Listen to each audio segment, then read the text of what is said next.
job and let us become the vessels. God, Hashem, wants to come in and be our partner. Right. But we can't just go with the ego and be thinking about materialism. Right. Years of them davening and praying, praising, stretching, making feel strength for myself and other people. Doing things that you consider our good things, doing things. And I don't feel transformed. I feel worn out. Especially when I see people older than me not married. People who I think are probably more worthy than me. Bottom line. Oh, okay. I'm going to get to that also.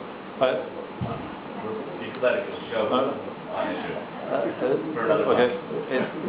The field is not only for individuals, it's for all of society as well. But okay, that's I'll definitely go. It's a very good question. Yeah.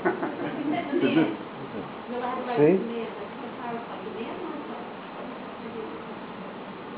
You can demand, but don't necessarily expect an answer. You can't demand that what you want be given to you.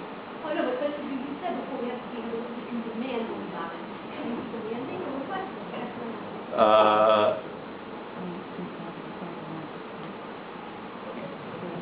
You should request as strongly as possible. You can't, if you want to demand something, no, okay, if I use the word demand, then it was probably a slip.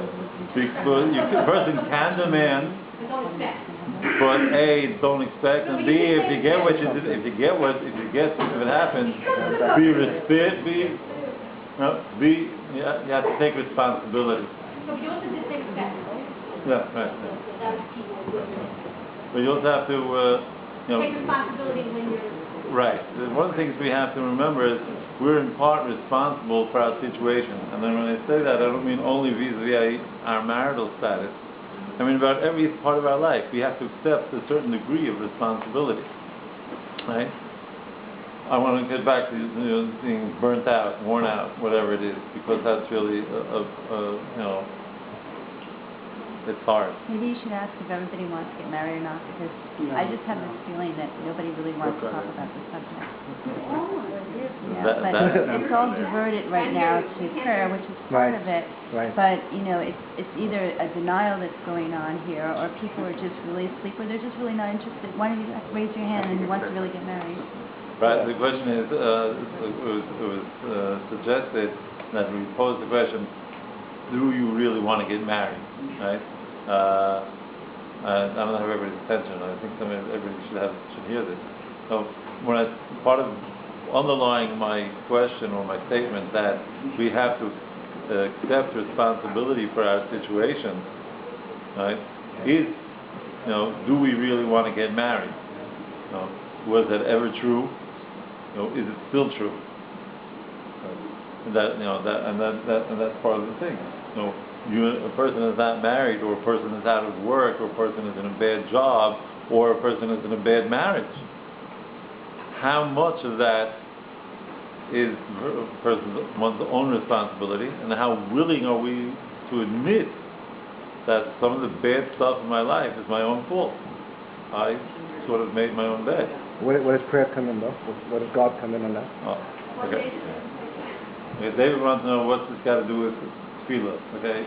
Now, one of the, Rabbi Nachman teaches it, but I think most people at a certain point realize it, that the world is created and predicated on paradox. We have to do, but it's not under our control. Right? And so a person has to take medicine, but taking the medicine or not is not what's going to dictate his getting healthy or not. A person seemingly has to have a job in order to have wealth, material wealth, right? But it's not up to him at all, because plenty of people work and don't have what they need. They don't have enough. So that's part of the paradox. There are many paradoxes. The most famous one being, what does it matter how can I have free will? Hashem already knows what I'm going to choose. So if He knows, how can I choose otherwise? That's the famous and basic one. I just think that most people in this room are observant. They know what God is. They pray. Know what God is? They have an idea what God is. They pray. They go to shul. They go to classes. They go to Shabbaton. They go to weekends. And they're still not married. Hundreds of people, thousands of people. still not married. So the question is, should we still keep being observant? Is God listening to us, or is not? Is it our fault? Is it God's fault? That's why we're here. I think people are kind of getting derailed. All right, let's go back. You Right, in right, some way. right. So let's go back. Right, let's go back. Right. So What's the topic for tonight? the topic of tonight is, what to do if you've been davening for a shidduch and it's a decade or two later. Right, so that's what like. That's the topic. That's the topic. First of all, okay. So That's it. We'll stay on this topic now. the answer is keep davening. That's the answer, right?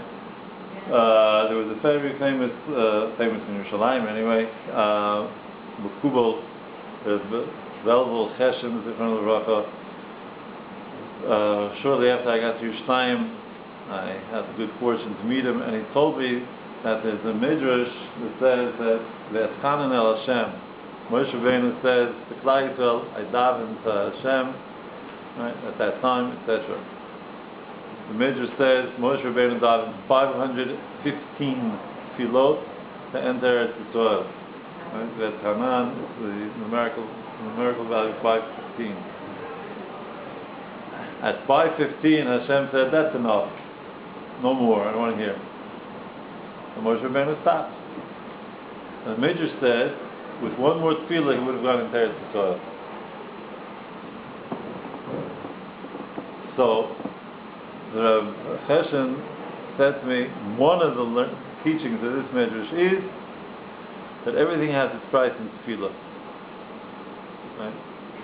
You never know when the next tefillah will be the last installment you have to make.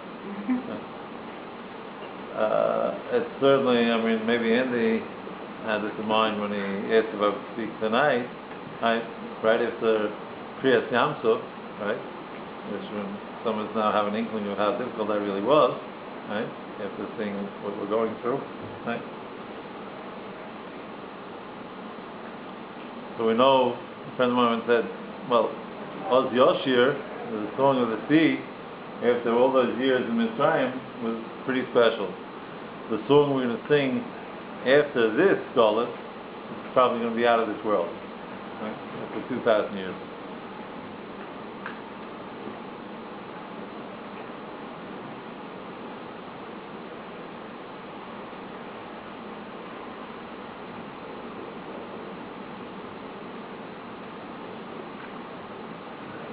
There's two things I want to read from Rabbi Nachman.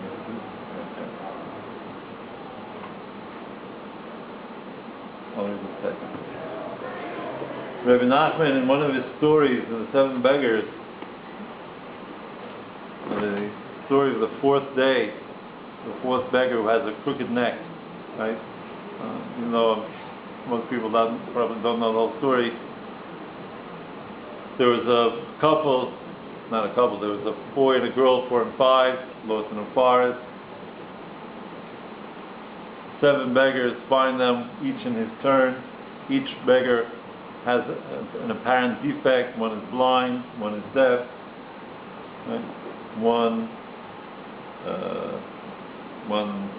has some sort of speech impediment. One has a crooked neck. One has a hunchback. One has no hands, and one has no legs. The children meet each beggar in turn. Each beggar provides the children with bread and gives the children a bracha. You should be like me. Right? If the children were lost in a forest, they had no idea where they were. They had no family, no parents, nothing. Later, the story unfolds, and the children find civilization, and they join up with a group of beggars.